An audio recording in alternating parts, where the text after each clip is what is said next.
only one could flit through life without ever holding an opinion of their own. If there's a point to this, I hope you find it quickly. Loyalty can be such a hard thing to define.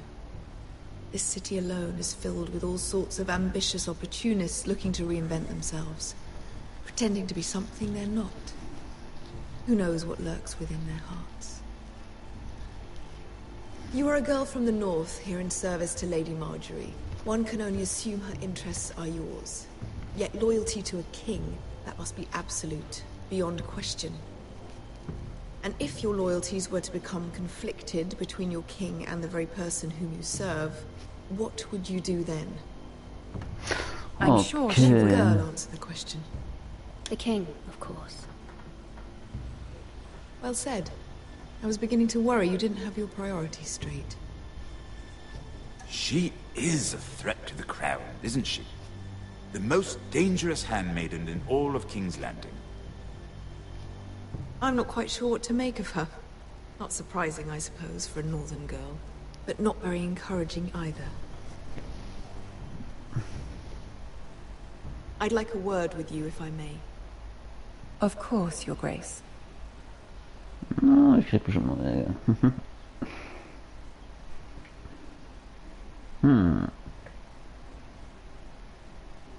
I'll walk you out. Okay. This may come as a surprise, but I met your father once, at the tourney at Lannisport. Even then he didn't trust Roose Bolton. We only spoke briefly, but your father struck me as an honorable man. You have my condolences for his loss. Forgive me for saying it, but the Boltons have no honor. Roose Bolton has many unique qualities. Honor is not one of them. That certainly took courage. To so publicly declare your loyalty to Joffrey for all to hear. Poor Lady Marjorie was humiliated, although Cersei seemed quite pleased. It was quite the first impression. I, of course, found it all highly entertaining. I did it for Lady Marjorie. Rather odd, if that's what she asked of you.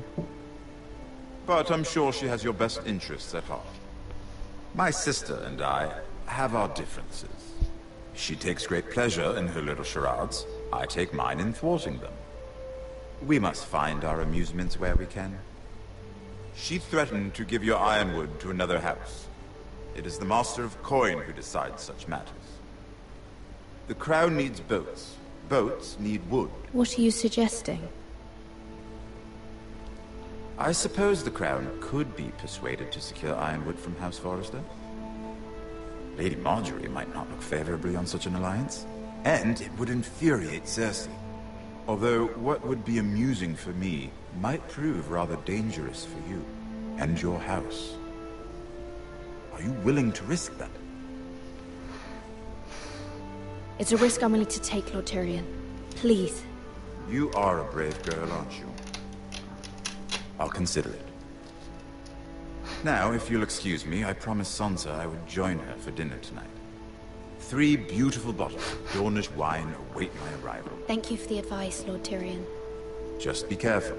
This is not the North. King's Landing can be a nest of vipers to the uninitiated.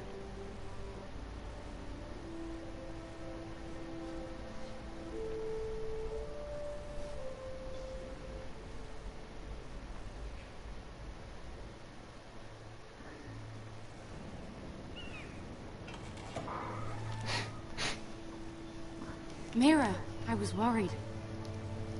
Come here. How was it? Cersei has a way of looking at you as though you're nothing. It didn't go very well. I'm sorry. Cersei is known for being rather difficult. But at least it's over now. Lady Marjorie has spent the entire day working on seating arrangements for the wedding. Of course, you and I are seated way at the back. Here with the 4th cousins and the 9th-born sons. Ah, Sir Jaime. I wouldn't mind tarnishing that white cloak of his. Sarah! What? It's true. And Oberyn Martell, the Red Viper. I'm told he has a paramour. You'll get us in trouble. We're just having some fun. Perhaps Lady Marjorie could make the right introductions. Who knows? We might meet our future husbands.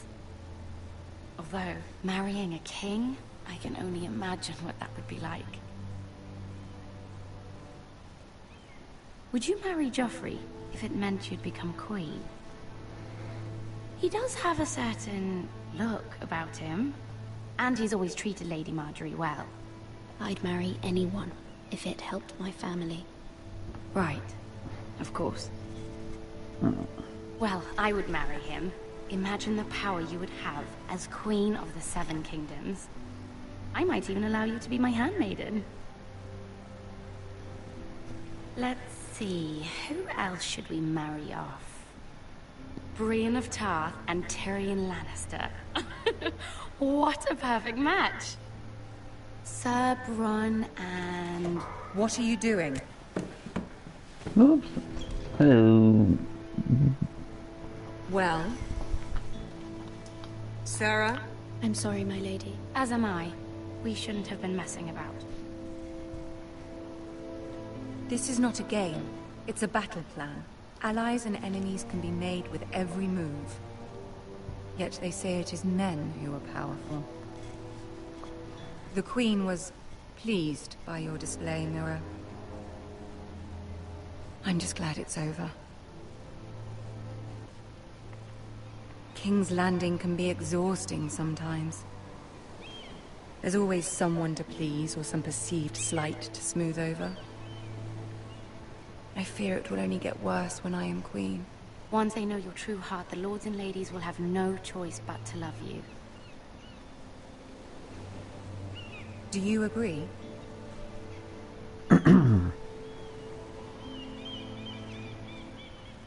People are not always so easy to please. If you showed Cersei your true heart, she would stab it with a fork. You learn very quickly. Your words to Cersei were brave, but I know you must fear what the Boltons might do to your family. I do appreciate your willingness to appease her, as difficult as it may have been. Thank you, my lady. There's been something on my mind. Something important.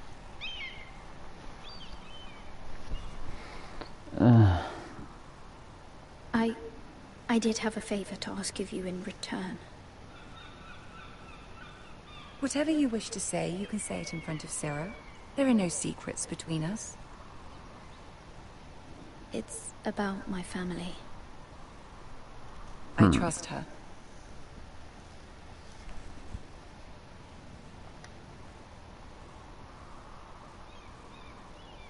Go on. Forgive me, my lady. I wouldn't otherwise ask this of you, but my mother insisted. It's about my family. Ramsay Snow. What would you have me do? My mother fears our family will suffer if Ramsay is left to do as he likes. She thought, if a raven could be sent to the Boltons to let them know House Forrester has the protection of the crown. I know it's a lot to ask of you, and I wouldn't otherwise, but she insisted. That is no small request, especially now. I know, my lady, and I wouldn't ask this of you otherwise. But my mother has left me no choice. She insisted. Joffrey knows only too well your family fought for the Starks, and now you would have me ask him to intervene. Is the situation that dire? You can't, my lady. King Joffrey won't like it.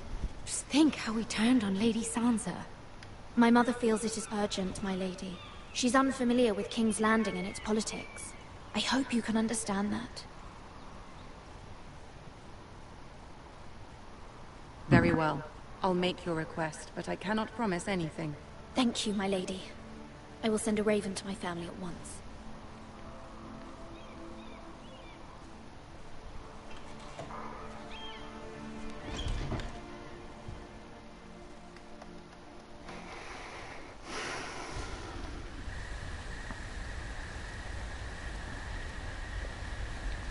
But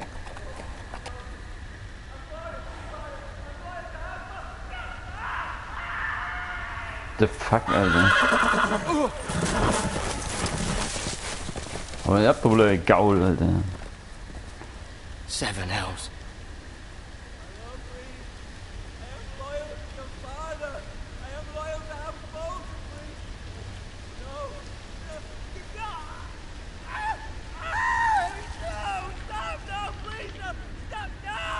Let's play a little game, shall we?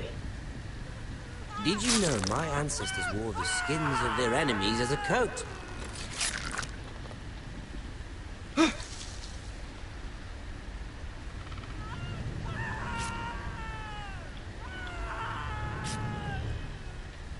Not my Jetzt best sieht schon so an, muss das auch schon. I suppose I have fallen out of practice. But he didn't make it easy, what with all that bloody noise. Like a drowning cat. I thought he'd never stop. As my father likes to say, a naked man holds few secrets. But the flayed man holds none. Pity he didn't know your father was the Warden of the North. He does now. How much further is it to these foresters? A day, my lord. 2 at most. What was that? My lord? Shh! Listen.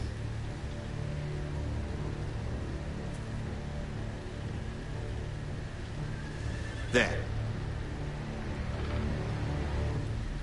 Hear that? I know I heard something.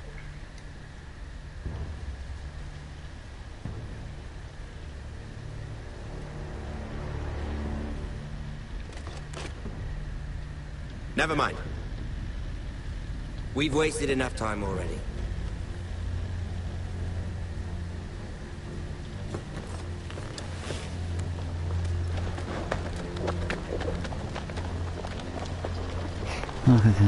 Genau, das mal das nachsuchen.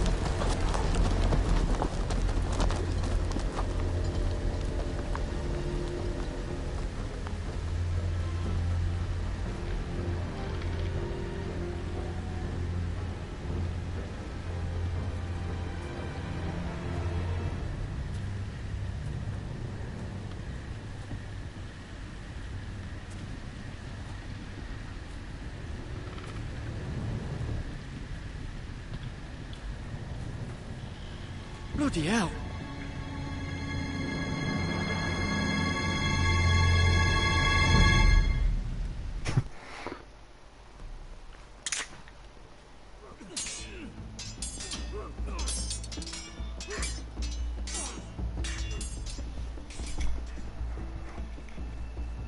Lord Ethan, as I was saying, you are young. And there are those within these walls who are uncertain of your leadership. But 300 generations of Forester Lords stand behind you. Lord Gerhard the Tall, who founded our house, and your grandfather, Lord Thorin the Bold, who seized back the river valley from the White Hills. What did they call my father? Lord Gregor the Good. He was fair and wise, and courageous in battle. And what will they call me? That is for you to define as the new lord. These were your father's people to lead and protect, and now they're yours. But your father did not bear this responsibility alone. He and every Forester Lord before him chose one man whom they trusted above all others, the Lord Sentinel. Forester traditions demand that a new Lord Sentinel must be chosen.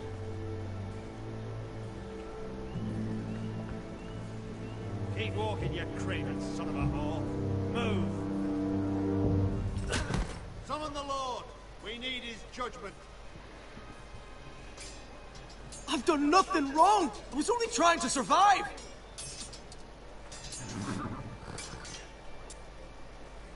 Lord Ethan.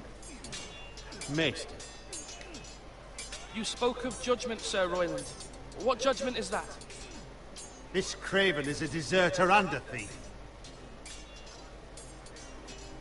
This house is doomed!